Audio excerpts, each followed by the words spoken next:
This is Devin Carter, junior at Providence and last year's Big East Player of the Year. There's one thing he added to his offensive game that everybody can add to their bag. This thing allowed him to become a first-round pick and one of the best players in the country. We're going to show you the one thing he added to his game that you can add to your game immediately to average more points. Here's Devin Carter talking to NBA writer Kevin O'Connor about the one thing he changed in his game. And then, try to limit my one-foot possessions because like me and Ken, we were talking freshman year, sophomore year, had a lot of one foot out of control plays, he showed me like a whole 10-minute edit of Jalen Brunson, just 2 feet, started to believe it.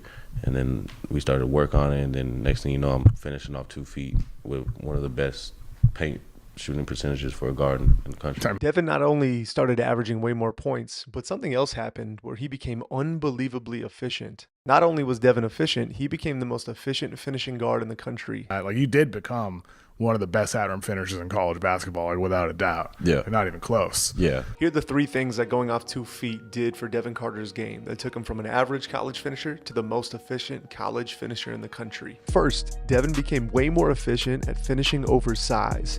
In this conference where Devin was the player of the year, you're going to play a lot of bigs and drop coverage like Kalkbrenner is right here.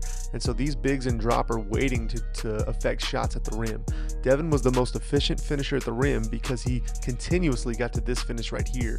We call it a stretch finish. The 2-foot stretch finish allows you to create a really good angle where you're getting away from shot blockers by extending the ball out. But it's a lot easier to do off 2 feet than it is off 1. Combination of the 2-foot finish and the extension gave him great angles to finish at the rim. Here's NBA coach Jordan Lally talking about this finish. You don't finish out here. You finish safe. Safe is vertical. And that's why you end up with so many smokies around the rim. Because you feel like you need to take one step closer or get a little closer and then finish up. That's where you're going to miss a ton. Finishing out gives us space between us and our defender and allows you to play with touch. Pushing upward, horrible angles, horrible touch with momentum. You end up slowing your body down. So to retweet that, finishing out gives us not only space from our defender, but doing it off 2 feet also gives us touch and feel around the rim. And this is something that Carter has mastered. He's able to get by his primary defender, and then he's able to extend while using 2 feet to get away from everybody else. The second thing Carter's done, and this is probably my favorite thing, is he's created his own go-to move. A move that gets him out of tough situations that is also off of 2 feet. All great players have go-to moves, and let's take a look at Devin's. His is a 12 to 6 pivot, meaning when he hunts the paint, he'll go from 12 o'clock to 6 o'clock with that left foot. He'll jump stop on the Big East logo, put his left foot at 12, then step through to 6, creating an advantage. This move is so effective, and you'll notice the better the finishers like Jalen Brunson, the more often they go to these go-to moves. They'll use them early in games to get in rhythm, they'll use them in late games to close games out, and they'll use them in mismatches against bigs. But Devin is so good at getting to where he wants to on the floor, and then he'll patiently step from 12 to 6, drawing contact and drawing fouls.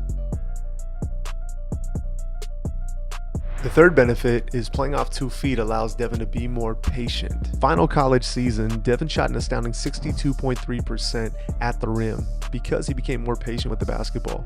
He jumped 20%, as you can see on the screen, from his sophomore to his junior season, and a big reason why is he got more patient when he got into the paint. So here's a good example where he's driving and Donovan Clingan stops him at the rim. So instead, he lives to see another day, re-attacks Stephen Castle, and then draws an and-1.